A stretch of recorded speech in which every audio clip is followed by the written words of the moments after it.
Deux factions se réclament propriétaires de la Fédération camerounaise de volleyball. Sur le terrain, Bello Bourdane et Serge Abouem revendiquent chacun la gestion du portefeuille de cette discipline sportive depuis plusieurs mois.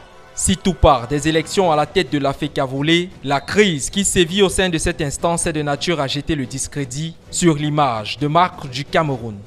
Le pays doit pourtant abriter du 16 au 24 août prochain le 21e championnat d'Afrique de volleyball féminin 2023 au Palais polyvalent des sports de Yaoundé. Si l'on s'en tient à la correspondance du président de la Confédération africaine de volleyball adressée le 4 juillet dernier à Bello Bourdane. Mais la question qui persiste est celle de connaître qui est le réel président de la FECAVOLE, celui-là qui doit en compagnie des autorités camerounaises assurer l'organisation de la compétition et le séjour des athlètes en terre camerounaise. Celui-là qui va accueillir l'Afrique au berceau de nos ancêtres à la faveur de la grand-messe continentale du volleyball.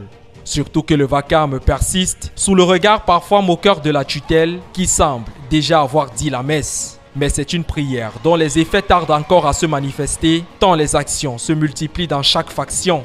On en veut pour preuve la préparation de chaque camp pour la prochaine CAN ou encore les sorties médiatiques qui déclinent l'identité et la responsabilité de la FECAVOLE concernant l'engagement de certains acteurs dans les compétitions en cours à l'étranger. Des agitations dont l'efficacité n'en rajoute qu'au malaise qui prévaut au sein de cette fédération, aux grandes dames des acteurs qui pour certains ne savent plus à quel sein se vouer. Et jusqu'à quand va durer cette crise? Là est toute la question.